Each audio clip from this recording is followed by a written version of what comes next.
So I realize you may have gone into the title of this video asking a very specific question. What the hell was Rita Rabbit? Rita Rabbit was one of the mascot characters for the Learning Company. Rita Rabbit had several different games, all of which played pretty much very differently. The main concept behind Reader, as you can tell by his name, was to teach kids reading comprehension skills. The games were actually pretty popular and created tons of spin-offs with those beloved characters. And that sentence is very relevant to this, because guess what? This is a spin-off game that doesn't feature Rita Rabbit. And it's a math game. 1, 2, 3.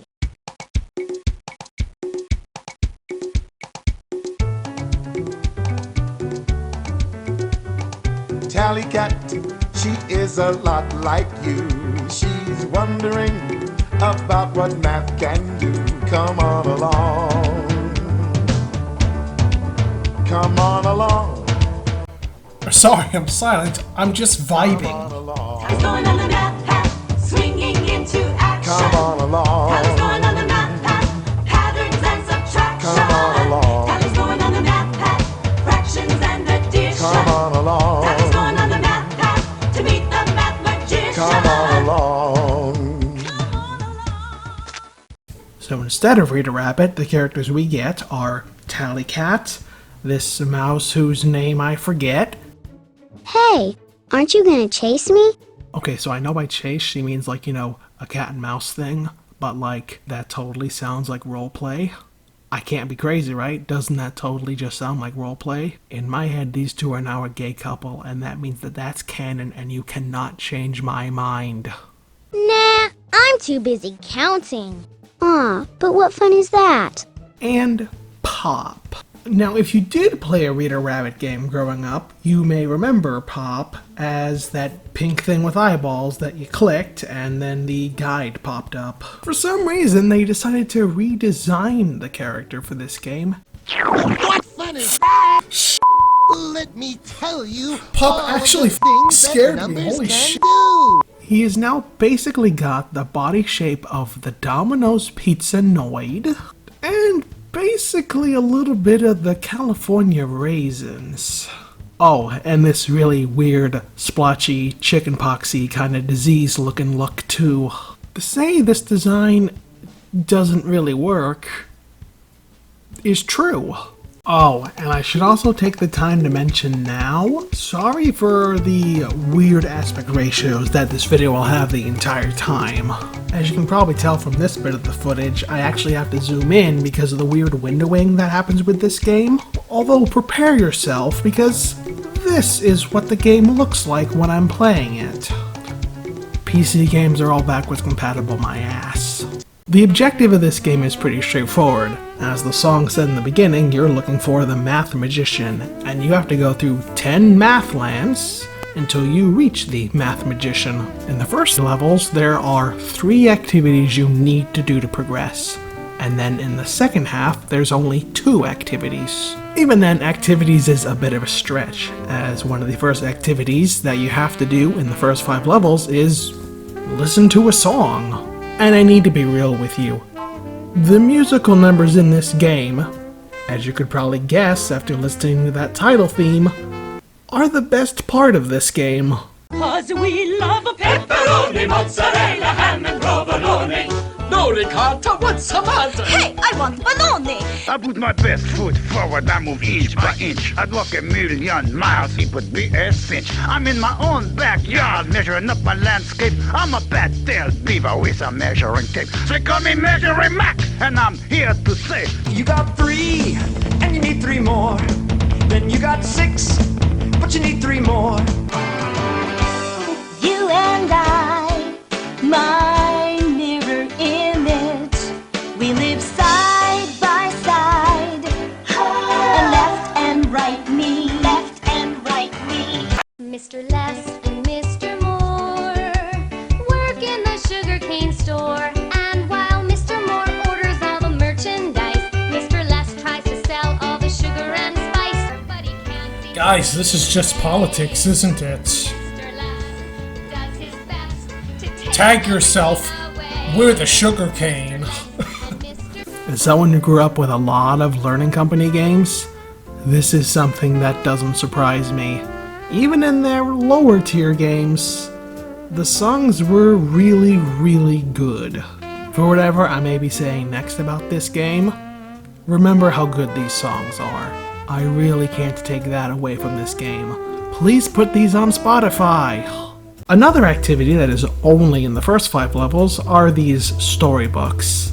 They're kinda so simple I don't need to spend that much time on them. You listen to the story of the characters involved in these worlds, and you just kinda click and drag things. To help me plant the flowers, click on the arrow and turn the page. To help us find pizza, click on the page arrow. To turn the page and hear my story. They're not as straightforward as just listening to music, but they're also not that much harder either. Simple and to the point and kinda charming on their own. I feel like, I just want to say, if I got a postcard mailed to me and it was half of me, I don't think I'd want to go to that party. Once you get to World 6, those 2 activities I just mentioned are completely replaced by this activity. And this activity you could basically call the Simple Minigames. You're given a simple objective, which is just a math question. And then by getting the math questions correct, you get a point. At the end, you're told how many correct tries you got out of every total try. They're pretty quick and easy to go through, which also does mean, yes, this fun educational game basically has a test. Which shape has less than 4 corners? Which one is shaped like a piece of pie? Click on a circle. Flawless victory. But then you get the big one, the activity that is in every single one of the 10 levels. And it's the activity that is definitely gonna make it or break it when it comes to you enjoying this game. So something I kind of hinted at but didn't really explain before is that each of these 10 worlds involves one of 5 different types of math. Each one is repeated, but only once within a world, and the idea with these activities, being the biggest one, is to really drill into how these types of math work. There's one thing that really causes a problem for these games. Let's take the sugarcane one for example. You have to crunch the sugarcane up to equal this number here in the middle. And that sounds fine, but every number on the sugarcane on the left here has another sugarcane whose number will add up to that number. So you do have to do every single one. And then after that, you get to make desserts with the things. And yes, get as in you have to. And you have to use every single drop. And then after you're done that, you do it again. You have to do it a total of 5 times. Yes, the number is different between each of these, but it also kind of shows the game wasn't really ready for that, because on the very end ones, there's less sugar canes than the earlier options because they just couldn't get numbers higher than what they already had. 9, 5.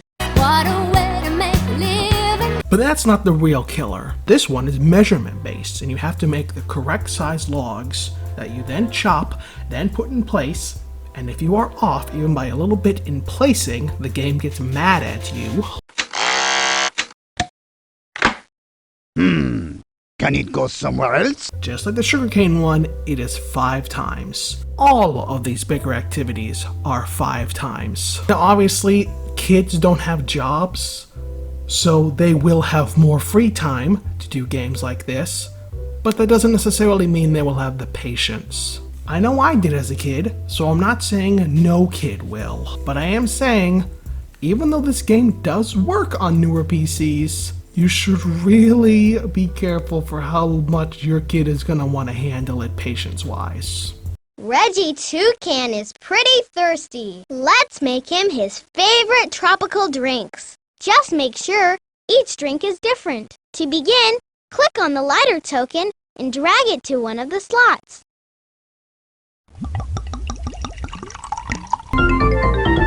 And then after you have survived all 10 levels, you go to the top of Math Mountain and discover that the math was inside of you all along. I'm going to meet the math magician. I've learned everything everything you said. I can measure with an axe or shoe. I can multiply, subtract, and add. So where's the mathematician?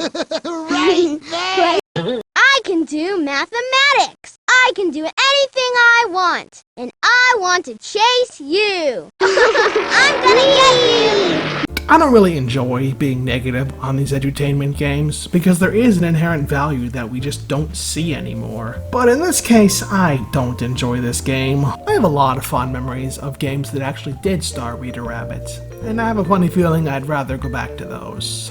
And I'll probably cover them myself sometime in the near future. Ah, I've got just the right number of sugar canes. Hey, Simone, want some more? Here you go.